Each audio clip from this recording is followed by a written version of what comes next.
Hello everyone, welcome back to Simran classes where you are our priority and keeping you at our priority. We are back with another video.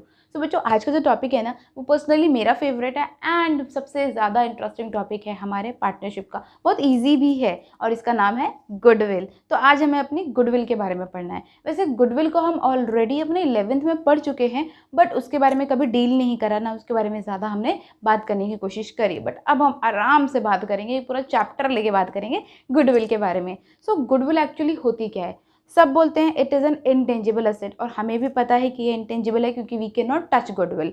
But goodwill को सबसे ज़्यादा represent करा जाता है McDonald के नाम से, Domino's के नाम से।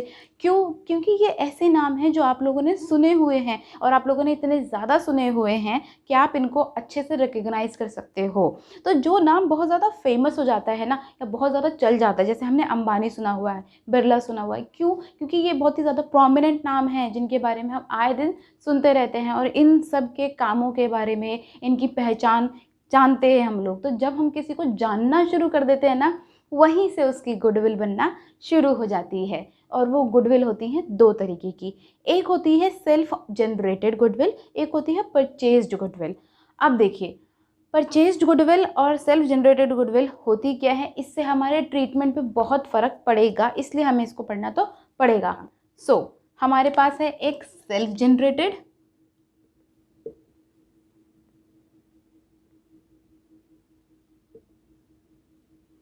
And second one is purchase, जो हम परचेज करेंगे। अब गुडविल परचेज भी कर सकते हैं, ये तो हमें पता ही नहीं था। अब परचेज कैसे कर सकते हैं पहले ये देखते हैं, क्योंकि सेल्फ जनरेट तो हम कहीं ना कहीं रिलेट ऑलरेडी कर पा रहे हैं। परचेज कैसे करते हैं?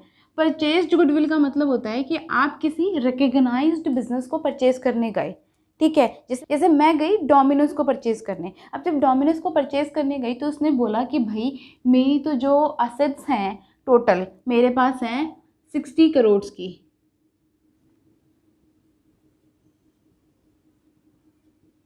अब छोटा मोटा अमाउंट तो हम एसोसिएट कर भी नहीं सकते क्योंकि नाम ही इतना बड़ा है। तो 60 करोड़ की उसकी एसेट है, बट उसी के साथ उसके पास लायबिलिटीज़ भी तो होंगी ना। तो लायबिलिटीज़ कंसीडर कर लो कि हमारे पास है 53। ओके, 53 करोड़ की हमारे पास थी लायबिलिटी। तो कायदे से तो हम उसको क्या कहेंगे कि हम तुम्हारी 60 करोड़ के एसेट्स ले लेते हैं और 53 करोड़ के हम तुम्हारी लायबिलिटीज़ पे ऑफ कर देंगे और 7,000 का हमें क्या हो जाएगा, प्रॉफिट हो जाएगा। पर प्रॉफिट तो हम तब बताएंगे ना जब वो बोलेगा कि हाँ तुम इतने में ले लो। अगर वो बोले कि ठीक है भाई ये सब तो है बट तुम्हें जो पैसे देने हैं वो खुद ही तुम्हें 100 देने हैं, 100 करोड़ देने हैं, तब हम क्या करेंगे? हमारे पास से तो गया कैश कितना, 100 करोड़, ठीक है। अब एक बात बताओ, 60 करोड़ तुमने लिए, 53 करोड़ तुमसे चले भी गए, 7 करोड़ तुम फायदे में थे, लेकिन तुमने 100 करोड़ की तो तुमने पेमेंट कर दी। तो एक्चुअली तो तुम यहाँ पे 107 करोड़ से डेबिट में कुछ दिखाओगे ना। तो ये जो तुमने 100 करोड़ दिए हैं ना वो एक्चुअली किस लिए दिए हैं? वो तुमने उसका नाम खरीदने के लिए, ये जो उसने इतनी मेहनत करी है, सदियों की मेहनत जो चली आई थी उसकी, वो तुम खरीद रहे हो। उस मेहनत के पैसे वो ले रहा है आज तुमसे और उसी मेहनत को शायद वो अपनी असेट और अपनी लायबिलिटी से भी डबल पैसे में ले सकता है। डिपेंड कि किसकी कितनी रेपुटेशन है। तो यहाँ पे जो डेबिट में बचा वो गुडविल के नाम पर बचेगा क्योंकि तुमसे वो पैसे ले ही किस बात कर रहा है। अगर तुम्हें बराबर का सौदा करना था तब तो तुम एक काम करते कि 7 करोड़ देके छोड़ देते, बट नहीं, तुम यहाँ पे उसे दे रहे हो 100 करोड़। इसका मतलब तुम 107 करोड़ चुका रहे हो।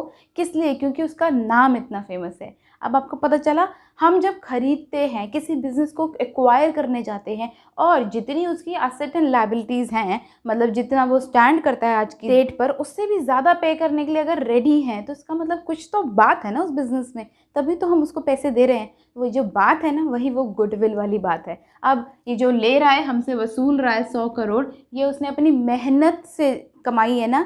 ये जो मेहनत है वही होती है यहाँ पर सेल्फ जनरेटेड गुडविल। अब ये मेहनत तो उसने निकाल दी 100 करोड़ की, क्या आप अपनी मेहनत की कीमत लगा सकते हो एक्यूरेटली?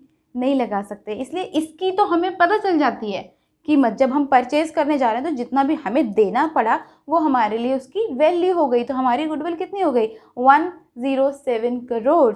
बट जब आप मेहनत करोगे, आपको नहीं पता कि आपके किस पॉइंट पे बहुत ही हाई सेल थी, किस पॉइंट पे बहुत लो थी, कौन सा मेथड जो था वो बहुत ज़्यादा हिट हो गया, कहाँ पे किस तरीके का खर्चा हमें नहीं करना चाहिए था। तो ये सारी चीज़ें जो होती है ना, जनरेशन के दौरान इतनी ज़्यादा पता नहीं चलती। इसलिए कभी भी आप सेल्फ जनरेटेड गुडविल की एग्जैक्ट वैल्यू निकाल ही नहीं सकते। और इसीलिए हमारे अकाउंटिंग स्टैंडर्ड 26 जो कि इंटेंजिबल असेट्स के साथ डील करता है, वो कहता है अगर आपको शो करनी है गुडविल तो इन दोनों में से सिर्फ एक ही गुडविल शो हो सकती है। वो कौन सी हो सकती है? जिसको आप निकाल सकते हो। अब किसको निकाल सकते हो? सिर्फ और सिर्फ परचेज्ड वन को ही तो निकाल सकते हो। सेल्फ जनरेटेड तो आप जो मर्जी बोल दोगे, भाई ठीक है मेरा बिजनेस तो मेरे लिए तो बहुत बड़ा है ना। बट इसीलिए हम कन्फ्लिक्ट अवॉइड करते हैं और इसको हम बैलेंस शीट्स में ही दिखा सकते, ठीक है। लेकिन ये बैलेंस शीट में दिखाई जा सकती है डिपेंडिंग अपॉन योर विश, ठीक है। अब चलते हैं हम कि एक्चुअली इस गुडविल को निकालते कैसे हैं।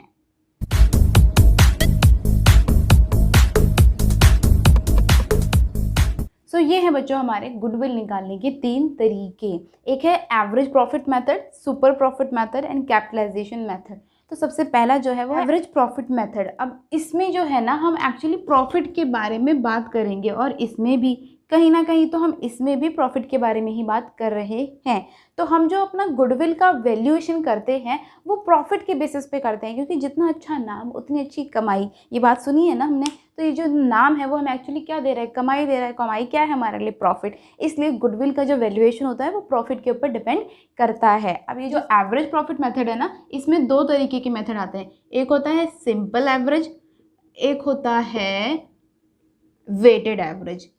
जो वेटेड एवरेज होता है, हम मीन निकालते थे ना, उसमें वेट्स को ऐड कर देते हैं। इन द सेम वे हम इसमें भी मीन निकालेंगे बट उसमें वेट्स ऐड कर देंगे। अब एक काम करते हैं, 1 बाय 1 इन मेथड्स को देख लेते हैं। सबसे पहले एवरेज प्रॉफिट मेथड। अब ये एवरेज प्रॉफिट का मतलब क्या हो गया कि प्रॉफिट को एक्चुअली करो एवरेज। तो जितने भी साल के प्रॉफिट्स की वो बात कर रहा है, अगर वो बोल रहा है 3 ईयर्स एवरेज, 3 ईयर्स का प्रॉफिट का मतलब हो गया ईयर 1, ईयर 2 और ईयर 3, इन तीनों का समेशन कर लो प्रॉफिट्स का एंड डिवाइडेड बाय 3। ऐसे ही तो हम अपना मीन निकालते थे ना। तो ये हो जाएगा हमारा एवरेज प्रॉफिट, ठीक है। अब एवरेज प्रॉफिट के बाद हमारी जो गुडविल होती है वो बताएंगे कि कितने ईयर्स की परचेज के ऊपर बेस्ड करती है। ये एक ऐसी चीज़ है जो गिवन होती है आपके क्वेश्चन में कि जो हमारी गुडविल है it is based on 2 years purchase, 3 years purchase and 5 years purchase of average profit. तो एवरेज प्रॉफिट ऐसे निकाल लिया। सपोज ये आया 5000। अब हमारी जो गुडविल है वो 2 years purchase of average profit है। तो एक काम करूँगी, इसको 2 से इंटू कर दूंगी and our goodwill will come out as 10,000।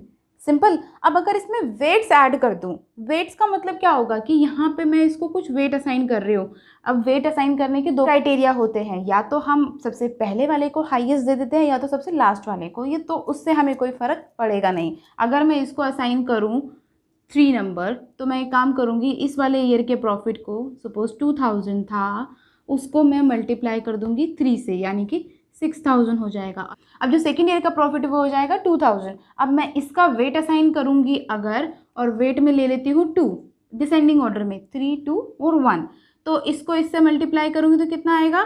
4000 आएगा। अब थर्ड ईयर का जो मेरा प्रॉफिट है वो मैंने एज्यूम करा है 3000। अब थर्ड ईयर का वेट क्या है मेरा? 1। तो इससे इंटू करूँगी तो कितना आ जाएगा? 3000।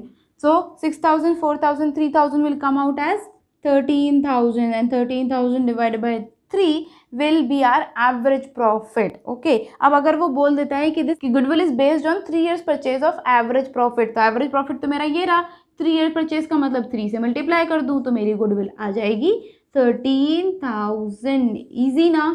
सिंपल एवरेज और वेटेड एवरेज में कोई डिफ़िकल्टी नहीं है। सिंपली जो प्रॉफिट्स दे रखे हो उनका एवरेज कर दो, यानी मीन निकाल दो, और उसके बाद जितनी भी ईयर्स के परचेज की गुडविल बता रखी हो उससे मल्टीप्लाई कर दो एंड दैट्स इट। और इससे ज़्यादा हमें हमारे पहले वाले मेथड यानी कि एवरेज प्रॉफिट मेथड में तो नहीं करना है। देखा आप लोगों ने कितना इजी था ना गुडविल निकालना। सिंपली प्रॉफिट को एवरेज करा और उसके बाद परचेज से इनटू कर दिया। और इसी तरीके से कुछ सिंपल तरीके हैं हमारे कौन से वाले, सुपर प्रॉफिट वाले में भी और कैपिटलाइजेशन भी, बट उनको हम करेंगे अपनी सेकेंड वाली वीडियो में। उससे पहले आपको इससे रिलेटेड यानी कि ये एवरेज प्रॉफिट मेथड के सारे क्वेश्चंस करने हैं ताकि आपकी क्लैरिटी इस वाले कॉन्सेप्ट की बन जाए। और फिर जैसे ही हम अपनी दूसरी वीडियो लाएंगे उससे रिलेटेड भी क्वेश्चन आपको सारे फिर करने को कहेंगे। तो आज का आपका होमवर्क है सारे के सारे एवरेज प्रॉफिट वाले क्वेश्चंस को कवर करना। और उसके बाद आपको कोई डाउट आए तो you know what to do, contact us at any medium you want, but till then